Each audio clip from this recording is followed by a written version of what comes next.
Good morning, Bronzo. Good afternoon. Good evening, depending on when you're watching this feed. If this is your first time here, welcome. My name is Frankie Olivo.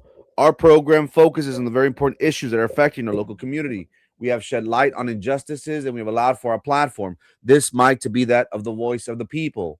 Now, if this is something you can see yourself supporting, well, we ask that you join the cause. Make sure that you subscribe to all of our social media platforms.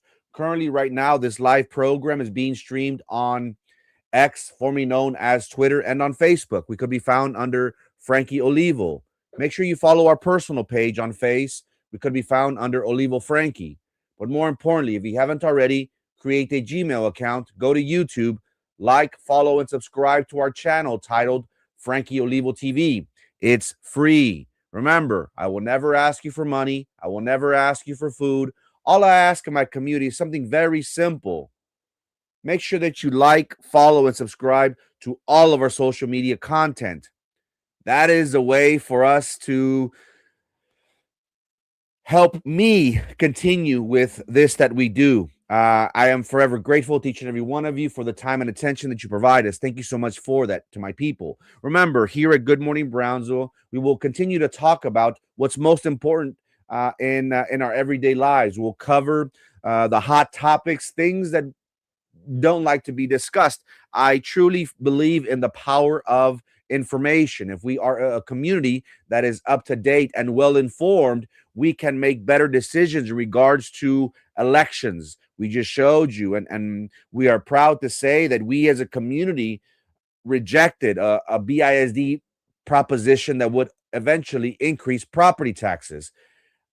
We did something and we sent a message, and we hope that this platform had something to do with it. We believe in the power of the microphone, and we know that if we as a community come together, we can and we will bring about positive change that we so desperately need. Thank you so much, ladies and gentlemen, for each and every one of you, for your patience with me and for your time and attention that you provide us. Thank you so much for that. How we doing, chat? How we doing? Happy Tuesday. It is Tuesday, December the 6th. Last few days until the majority of people are out for Christmas vacation. And if you tuned into yesterday's program, I have a lot of work to do and so little time being before you. Reason being is that we realize that once the holidays kicks in, you tune me out, and it's understandable, right? Because who wants to talk about politics? We're more focused on making sure that we're ready for the Christmas, New Year holidays, that we are ready to welcome our family from out of town, if we are going out of town, if we've made the proper arrangements. The last thing we want is to hear about politics, and I understand that. And I made a commitment that from here till Friday, we're going to give it to you hard. Not in that way, but we're going to try and give you the whole enchilada. That way, when you're on Christmas break, maybe these conversations will come up. Maybe, just maybe, we're going to continue. To talk about those things that are very important. And shortly after New Year's, we will continue. Today, ladies and gentlemen, we chose to talk about a very, very important issue that has been affecting our school district. For as long as I've been covering BISD, and I've learned from my predecessor, there is this idea of retaliation, of fear. If you ask 10 teachers, I would dare say 8, 9 out of the 10 would dare say that the morale is low. They feel as if they are walking on their tippy toes, on pins and needles. They have no faith in the school board. They have no faith in people in leadership positions, and they're in fear for their jobs. Many people compare BISD to something such as the Game of Thrones. If you haven't seen that series on HBO Max, it's one where may the best survive, the survival of the fittest. It's either sink or swim. People get power and they join groups, they collude with others. The focal point for today's program, and we titled today's program, "Are Teachers Unions Colliding with the Human Resource Department and the Superintendent and Going Against BISD staff?" Today, we will cover a story that we previously covered and give you guys an update. Let you know what has happened, what has transpired since then. The message that I want to convey to BISD staff members is, if they do this to a department head, if they do this to someone in a leadership role, in a leadership position, what do you expect, teacher? What do you expect, custodian, bus driver, maintenance worker, or just a regular staff? Will they be colluding and coming after your job? Well, tune in, ladies and gentlemen, and we'll be covering this story. But first, a word from our sponsors. I've dedicated my life to public service, but now I see a county that's ready for change. It's time to bring accountability, transparency, and efficiency to how your tax dollars are managed. We can lower taxes and make government work smarter for you. I'm Jonathan Gracia, and I humbly ask for your vote for Cameron County Treasurer, so together we can build a better future.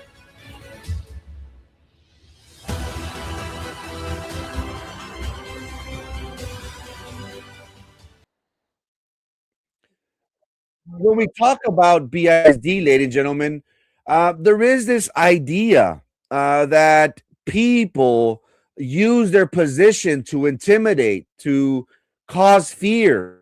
And what motivates me in doing what we do is that we feel as if you might laugh, but we feel as if we do a great service to community members, to entities such as BISD, because we, in some way or another, we become their voice.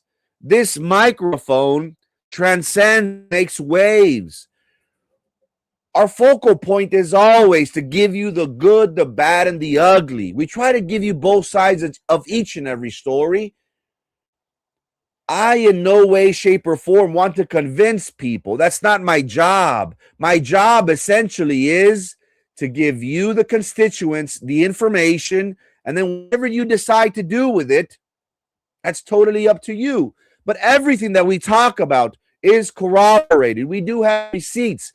Talk to people, and we're fortunate to have the confidence of community members within the city that convey in us this information, because what is happening is an injustice, and our program prides itself in doing what's right. Now, at BISD, once again, there is this idea of retaliation. It's important for us to recognize that morale is down. When you talk to a random person out on the street, they will tell you they have no faith in leadership right now. How can we trust people if, essentially, that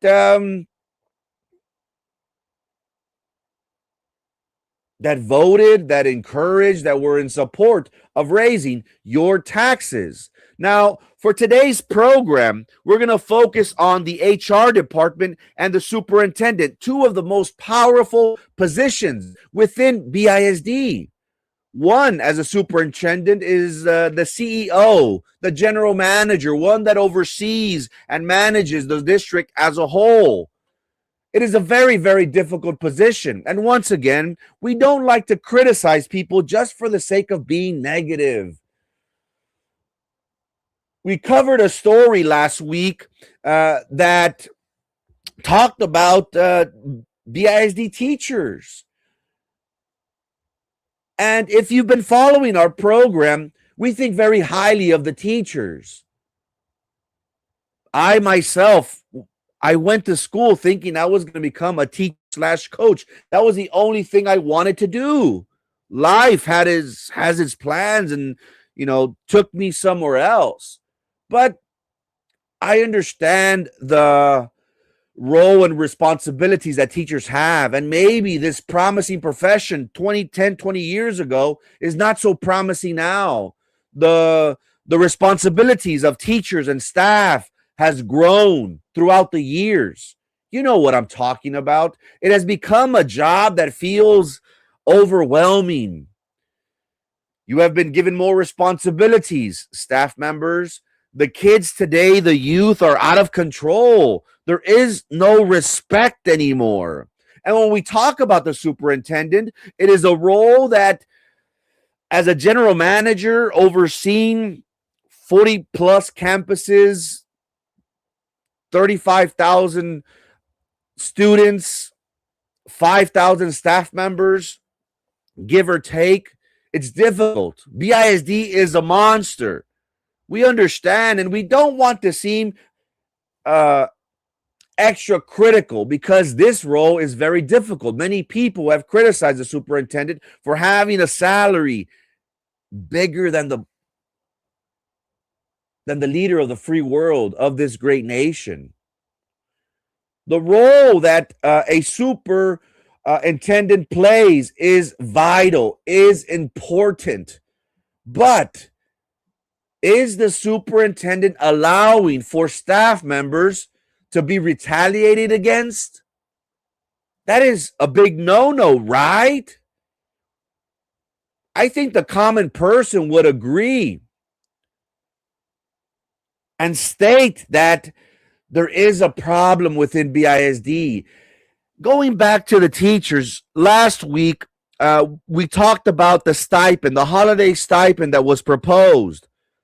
A $1,250 stipend was given by the board. And we were critical of that stipend because we stated that that's not being fiscally responsible. The school district right now is in a financial hole. According to insiders, after this holiday stipend, BISD is looking at a deficit of somewhere between $21 to $26 million. I don't blame the teachers. It's not the teachers' fault. And let me be very clear to teacher staff members. I know you're watching and listening. If we were to pay you what you were worth, we would not be able to afford you. You are worth more than gold. Best believe that. I had a teacher who I considered a friend, an acquaintance, come on to the platform and say, "You're negative. Why don't you switch it up?" I said, "Susie, what is there to talk about? What can we say?" I don't blame teachers. I'm not saying that they shouldn't receive this stipend. If it was up to me, let's cut the fat at the top. We're too top heavy. Whenever we talk about vendors, vendors are eating our lunch. Why is it that we make no stink about vendors receiving millions and millions of dollars, but whenever it comes to the teachers, we give them crumbs? That's something that my predecessor was a bit advocate for.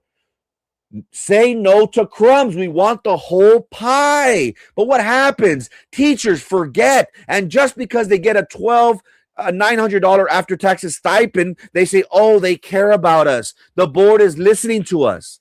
No, the board doesn't care about you. The only thing the board cares about is re-election next November. That's the only thing they worry about. I have said this before and I'll continue to say it. The teachers, the staff at BISD, with being an employer of 5,000 employees at one time, was the biggest employer south of San Antonio. If they were to unite and rally behind people that will work in their best interest, they would be able to control not only the BISD elections, but every race on the ballots. You're talking about municipal, county, in Austin, and in Congress. You staff members have so much power. I hope after today's program, we shed light on this very issue and talk about this in detail. Because if it happens to a department head, if it happens to someone in their leadership position, what's going to happen to everyone else? And that is what this program will focus on. We want to shed light on collusion, on retaliation. It's alive and well, baby. If you think this does not exist within BISD, I don't know what to tell you. The role that HR plays is very important as well. The role that someone such as Linda Gallegos, the director for this department, should be to defend staff from intimidation. This department is very important and critical because it is supposed to create a safe, respectful, and a legally compliant workplace. They should be the gatekeepers. They should prevent intimidation. The HR department should develop and enforce a clear anti-bullying, anti-harassment, anti-intimidation policy. We want to ensure staff that they understand and realize the expectations. And every year, at the beginning of the year, or possibly throughout the course of the year, there's trainings, there's onboarding to remind them, hey, these are the do and don'ts. We want to have a good working environment. We don't want nothing hostile. We want people to come and feel welcome. We want to get the very best out of these staff members. We hope, right? We hope that HR promotes a culture of respect, of inclusion, of a place that's going to be psychologically safe. At the end of the day, I'm sure we can all agree that whenever we talk about our profession, we want to go to a healthy environment, right? At the end of the day, this is all about having a peace of mind. Who wants to go? Who wants to go to a place where it's ugly, where you feel as if your job is on the line, where people are working against you? We can dare make the argument that it affects people, right? Psychologically, maybe they won't be able to fulfill their duties and as teachers, bus drivers, maintenance workers, personnel, front office, staff throughout the district. The HR department should be a place where it provides a safe reporting for instances such as they offer confidential and accessible ways for employees to report intimidation. Whenever I think of HR, I think of a place where you can go where they protect their employees from retaliation whenever these issues, these concerns rise. The HR department is supposed to ensure multiple reporting options, anonymous, hotlines. Employees should feel comfortable going to their managers, to the department heads, especially to HR. And once HR has those complaints and those concerns, they are supposed to respond promptly. They are supposed to. I have a call from my client. 1 second.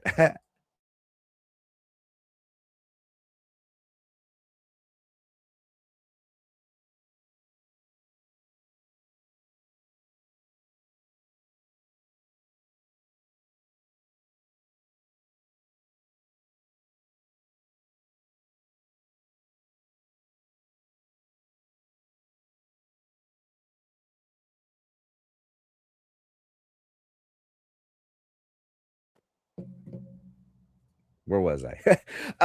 HR should be a safe haven for teachers, for staff, for employees to report any concerns that they have. And once HR has these concerns, well, they need to be prompt. They need to respond. They need to be fair, right? They need to be unbiased, because the idea is that they take all complaints seriously and objectively. They need to be impartial. They need to provide impartial investigations based on facts and evidence. More than anything, they need to provide a space where people's concerns, staff members' concerns, are confidential. They need to maintain confidentiality as much as possible. Whenever I think of HR, the main responsibility that I think that they should have, the role that they should play is, in my eyes, is to protect affected employees. They need to implement immediate protective measures when needed, possibly separating parties, working around flexible work arrangements.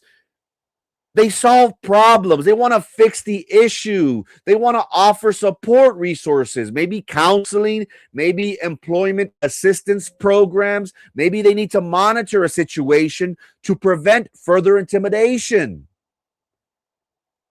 When I think of HR, I think of accountability. They are supposed to recommend and support appropriate corrective or disciplinary actions. They're supposed to ensure consequences are consistent and proportionate with whatever issue that is happening. That they address not only individuals, but also if it's a systematic issue, enabling intimidation. And that's kind of like an oxymoron, right? They're supposed to fix intimidation. They need to ensure that staff is working in an environment that is compliant with either legal and ethical compliances. Labor laws come to mind, safety regulations, human rights standards. They may reduce organizational risk by addressing these issues before it gets into the legal claims. At the end of the day, the human resource department should advocate for fair treatment. It's supposed to be neutral, right? I'm not for you. I'm not against you. I'm here to help you. At least that's what I think of HR. What are your thoughts in regards to HR? What are your thoughts in regards to the role that these departments lead? I think you and I are aware, and I've said it before, that BID is a place where it's not what you know, but who you know, unfortunately. That's the reality in which we live in. We hope that HR is a place where it is fair and they advocate for the staff members, that they want to review and improve systems. They want to update policies. They want to focus more on training based, on learn based. They want to recommend a culture or leadership changes where intimidation is tolerated. In short, ladies and gentlemen, HR is a role that Linda Gallegos should focus on preventing intimidation, protecting employees, investigating fairly, enforcing accountability, and fostering a safe workplace where staff members could speak up if they see something wrong. Now, in large part, that is something that also, when I think of staff, we can't not talk about the unions. Currently, right now, the union's role in BISD, they should advocate for working conditions. Maybe they've been advocates for negotiating the class sizes, the planning time, the workload, safety conditions, safety concerns. I've heard of them addressing issues such as overcrowding in classrooms or lack of resources. When we talk about the stipend, this past week, the teachers' unions were advocates. We want our teachers to get paid more, rightfully so. They negotiate salaries, benefits, job security. They want to ensure and create a transparent employment terms across the district. Ultimately, what happens is that these unions are advocating for people, staff members, to join their groups, to join their team, to join their unions. It comes at a cost, of course. I think it ranges from anywhere from $20 to $40 to $60, depending on your position. And these unions have hundreds, if not thousands, of members that they promise them that we're going to protect you, employees' rights. We're going to defend staff members against unfair discipline or dismissals, against grievances. We want to ensure that evaluations and any disciplinary actions that follow are agreed upon based on procedures. These unions, ladies and gentlemen, they provide a collective voice for the staff members. Again, people are paying. People are paying money. When you talk about anywhere from $20 a month to $60 a month, that's in the thousands of dollars per year. And the expectations is that these unions, whenever these teachers either need help, they're going to come through. They're going to advocate for them. They're going to even possibly find them a lawyer that's going to advocate for them, that's going to fight for them. Right? At the end of the day, that's something that they promise you. Why do people join these unions? For many reasons. But the number one reason I would dare say is because of protection. Because they want an advocacy group that's going to fight for them, that's going to defend them, possibly in litigation, possibly through grievances. What we have heard as of late is that that is not the case. We're learning that teachers' unions are colluding with Human Resource Director Linda Gallegos and possibly the superintendent against their very own, against BISD staff. And look, I don't want you to think that we are against the unions. I honestly feel as if they serve a purpose, right? At the end of the day, you want somebody that's going to advocate for you. At the end of the day, you're paying for their service. I spoke with a friend, and he said, man, Frankie, I think you would be a great union member, a union representative. Why don't you form a union? And I said, well, after all these complaints, heck, I would do it for $5. I would charge members $5 to $10 a month. And they said, hey, what better person to advocate for them than you? What we have seen, instead of these unions fighting for employees' rights, being in the corner of these employees, it's sad to say that these unions have been favoring the board. They have been catering to the board. Whatever the board wants, they'll get.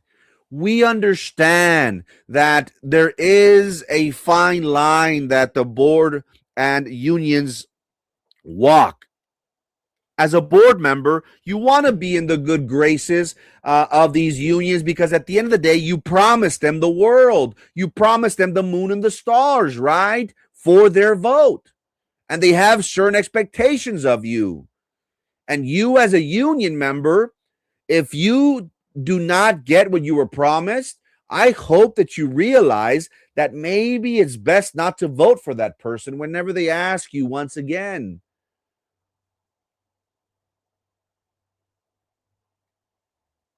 It is shocking to learn that these unions are turning their backs on their very own members. Those people that they're receiving hundreds, if thousands of dollars from them, when push comes to shove, I can't help you. You're on your own. How would you feel? How would you feel if you were being charged for a service, for the expectations of being defended, of being protected, of being, it's an advocacy group, right? You're paying membership duties because whenever you need it, you hope that it comes through. It's like people talk bad about life insurances. They say, oh, it's a Ponzi scheme. It's not real. You're paying for something that doesn't come through. They always ask me, Frankie, what's the best insurance policy out there? And that's easy. The best insurance product, the best life insurance policy, the best life insurance product is the life insurance that comes through when you need it the most. These people are paying for services, for dues, with the expectations of being protected. And what happens? I don't know you, and I can't help you. We spoke about something that happened within the F&S department within the school district. The Food and Nutritional Services Director was suspended. We did learn from insiders that said that she was suspended and was being investigated. Now, if you followed the program where we covered this story, we talked about the good and the bad. And we talked about an interesting philosopher, an Italian philosopher, Machiavelli. Machiavelli is best known for the book called The Prince. Machiavelli believed that every great leader had a great responsibility when he's leading a nation, when he's governing, when he has people under him or her. And he poses the question, is it better to be loved or respected? And every leader has that responsibility, right? Do I want them to love me or do I want them to respect me? In a perfect world, you would want the best of both worlds, right? Reality, that's not possible. People complained and filed grievances against the F&S director because they said that she was too, I don't know, blunt, didn't know how to talk to people, maybe was too brusca or too direct with people. Some people possibly needed coddling. I'm the type that just tell me what to do and I'll do it. I don't need a pat in the back. I don't need a speech. I don't need to be, that's just me. Maybe some people, they need that extra, I appreciate you. This is how you do the job. Go do it. Yay, hurrah. We're all for it. We learned from employees within this department that the F&S director will be coming back if she hasn't been back already. She was investigated. She was cleared. The issue at hand, ladies and gentlemen, wasn't so because she was mean or she was ugly. Was because she raised concerns over federal funds. And whenever we talk about federal funds, it's a very serious issue. The Federal Department of Agriculture is a grant that is used, that is given to school districts to provide a good nutritional meal to these students. And when you think about BISD, ladies and gentlemen, this department is hectic. It requires a lot of work. You're talking about breakfast and lunch for 35,000 students, even teachers, some who eat at the campuses. So you could just imagine, es una frega. One thing that supervisors within the department have stated was the stark contrast between this supervisor and previous ones. I hate to bring up the story of former director for FNS who committed Capistran. Many people still don't know whether the feds were onto him, whether he found irregularities, whether federal funds were stolen, were misappropriated. We never got the full story. Many people just assume, which I know we shouldn't, but we've had previous directors who have been questioned and put under the microscope. From insiders, they say that there has been a change from previous administrators, directors, to the one that is currently right now in at the helm of the FNS department. It is said that this director acquired a $4 million grant. That the department is going to be BBC will be covering BISD and in particular the FNS department because she has transformed the department and focused on providing a healthy, nutritional meal. Now it's not processed foods, ladies and gentlemen. Now it's from scratch. Now it's not put it in the oven, put it in the microwave, put it 3 minutes and wait for it to cook. Who likes recalentado?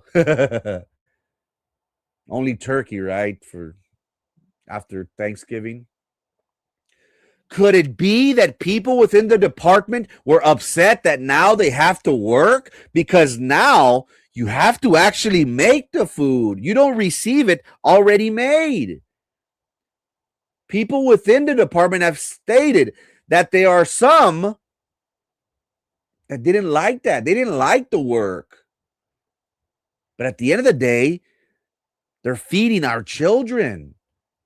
And when you think about it, what do you prefer? For your kids to eat recalentado, processed foods, or do you want them to eat from scratch, nutritional, high nutritional value, things that are healthy? The managers within the cafeteria stated that the focal point for the FNS director is to shop locally, from the beefs to the fruits to the vegetables it is locally grown. Why was grievances filed against this FNS director? Depends who you talk to. There are many reasons, but the name that keeps on popping up is Linda Gallegos, the HR director. For whatever reason, she has had it out for her, according to managers within the department that they have seen, that they have witnessed this. Why do they want her job?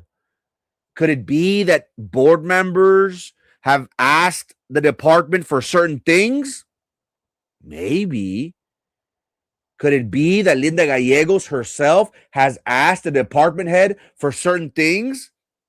Maybe. This is the same director.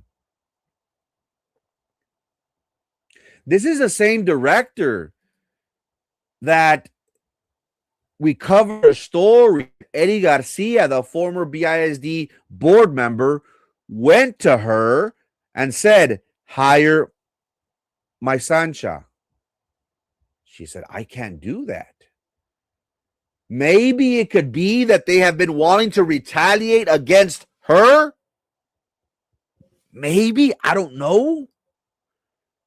Maybe they've had it out for her since then, and that was what, 2 years ago, possibly 3? And we covered that story. And management within the department told us that, hey, this woman has gone through a lot. It seems as if she has a bullseye on her back. Why? Maybe because she doesn't play the compadre game. Maybe she doesn't give these board members what they want. Contracts. Hire the Sancha. Maybe, I don't know. I'm just thinking out loud. Maybe the board is directing the Gallegos to get rid of her, to cut her. Maybe they're making their life difficult.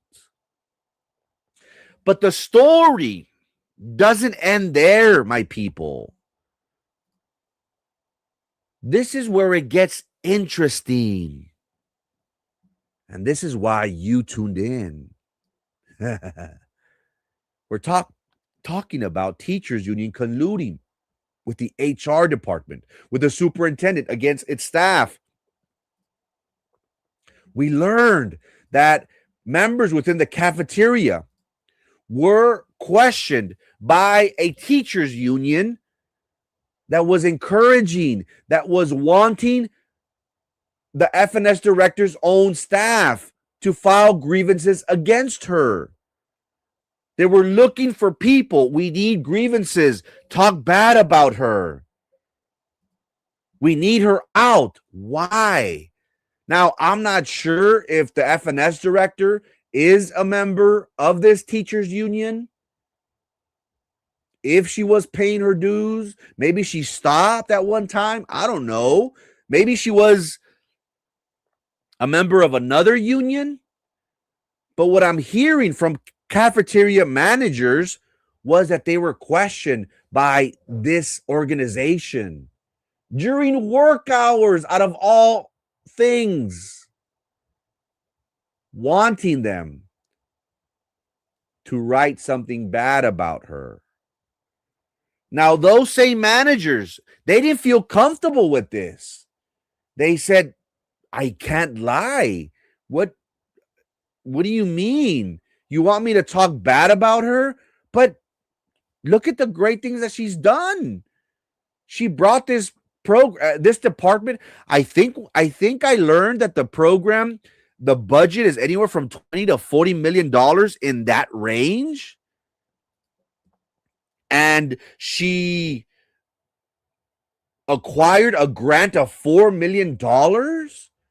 And she's going to be featured on this BBC story that's going to talk about how maybe her department in all of the Rio Grande Valley is one of the few that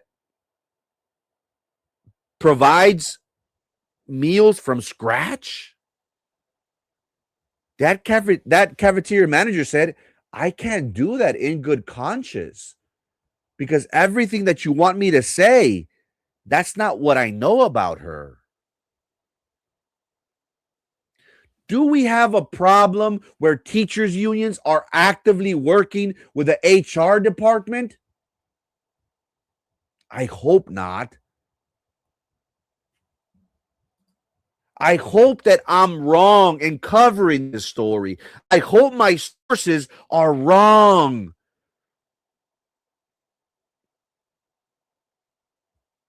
At the end of the day, there's 2, 3, possibly 4 sides to every story, right? But it got me thinking, why would a teachers union turn its back on its own members? What precedents does this set moving forward? Ultimately, what this shows is that if they go after someone in a leadership position, someone such as an FNS director, what's going to happen to the maintenance workers? What's going to happen to the bus drivers, to the paraprofessionals, staff members? This person is at the top of the top, who, according to her colleagues, is doing a great job. Now, is she perfect? Does she, nobody's perfect. Maybe she walks that fine line of what we talked about, Machiavelli. Is it better to be respected? Do I want you to get your job done? Am I too nice? Am I too mean? I expect you to get this job because we have a very, very big responsibility of feeding hundreds of thousands of kids, hundreds of teachers, thousands of teachers. Maybe. Why is it that these unions are working against their very own? Is this going to hurt the unions moving forward? Because if it happened to someone such as a director, it could happen to anyone. Why do you pay your dues, staff members? You pay your dues because if something happens, you want to be protected. You want to have peace of mind. You want security. Again, going back to life insurances. Many people say, oh, life insurances, life insurance, life insurances. Again, Silverio Capistran, who can forget? He eliminated himself. There are many people that questioned what was going on in the FNS department. It's had a dark cloud. This department has had a dark cloud over the school district. And then we have someone that is actually producing, someone that's actually doing something. And then we're targeting her. Why? Now, it's not just the HR director, it's the superintendent. I don't want to say that, what we always use, the buck stops with him. Yeah, yes and no. But what I've heard from multiple people, multiple staff members, is that the superintendent just doesn't want to get in the way. People have complained of someone such as B. Hernandez. They say that she runs the district. She could do no wrong, that she has the ear of the superintendent, and whatever she wants gets done. I think she's currently right now, if she previously was, or if she is now, but she was taking leave, days off, to finish off her doctoral program out of the city.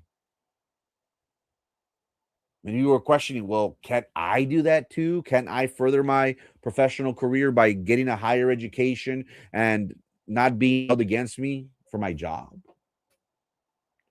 These concerns, ladies and gentlemen, of Linda Gallegos doing what she's doing has been brought to the office of the superintendent. Has the superintendent done anything? Why? Well, many people argue that the superintendent right now is on the chopping block for his job. There is no guarantee if his contract will be extended. I think he's up once again for his contract in the summer, August, right before election time.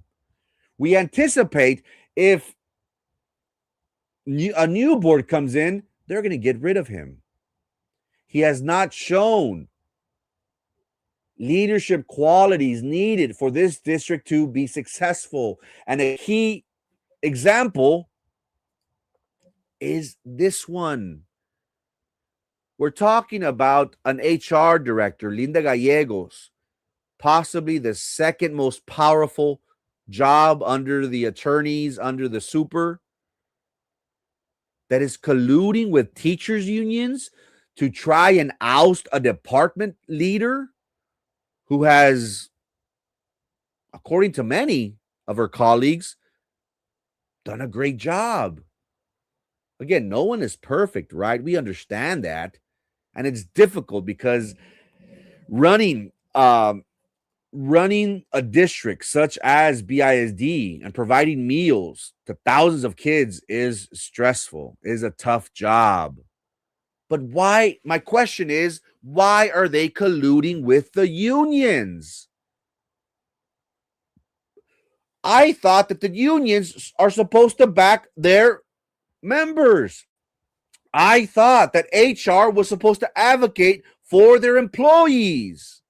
Isn't that the case? Isn't that the idea that we think the role that they play within BISD? In a perfect world, right? But again, this is BISD, where it's not what you know, but who you know. Why is Linda Gallegos, director of HR, colluding with teachers' unions against an employee? This department should be neutral, should look out for the best interest of these employees. Now, again, it all goes back to federal funds. That is the reason why there was an investigation in this. And many people say, oh, well, it's not a big deal. They won't do anything about it. But that's the culture at BISD, ladies and gentlemen. The culture at BISD is to hide things under the rug. The whistleblowers, ladies and gentlemen, are always targeted. Why do you think many people don't want to talk about what's happening? Why do you think we have the confidence in community members that they come to us with their concerns? Because they know if they talk about these issues, if they bring to light what is happening in the shadows, they will be retaliated against. We're thankful that employees within the F&S department, managers, felt the need to bring this issue to light. What's the important thing here is that we have a teachers union that was actively trying to get F&S workers to file grievances against the department head on school district time, according to the person. And according to that manager, there was a petition that was signed by the department, the F&S employees, advocating for this director to come back. What does that say? Now, people could say, oh, well, they were forced, they were this, they were that. It's a vote of confidence in my eyes.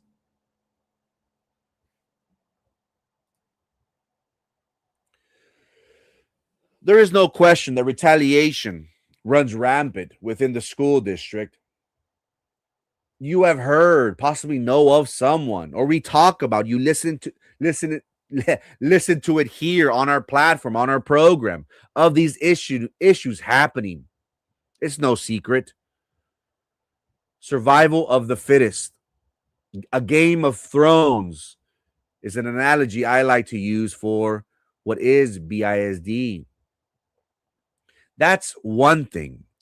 But whenever you have a department head, the leader of HR, one of the most powerful positions within the school district, colluding with teachers' unions who are supposed to be advocating for their members, and they turn their backs on them after these people have been paying their dues in the thousands of dollars throughout a year. What's the message to you staff members listening today? The message is be prepared. If they're coming after a F&S director, if a teachers union is turning their backs on them after this person has paid their dues,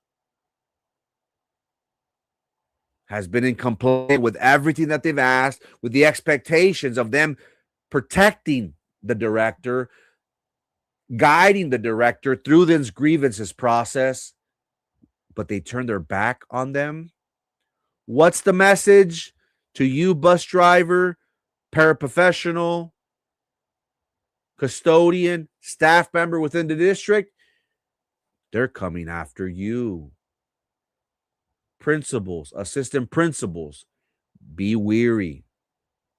It happened to a director. It could surely happen to you. Who is fighting for you? Is it the teachers' unions? Is it HR? Say it ain't so. Ladies and gentlemen, if you haven't already, make sure you subscribe to our YouTube channel titled Frank Ulivo TV. Best believe Good Morning Brownsville will come on Monday through Friday, 9 a.m., sometimes a little bit after, religiously. So make sure that you subscribe to our channel. Thank you so much for your time and your attention. Please tune in tomorrow at 9:30. Sounds good. My name is Frank Ulivo, and this is Good Morning Brownsville. Peace!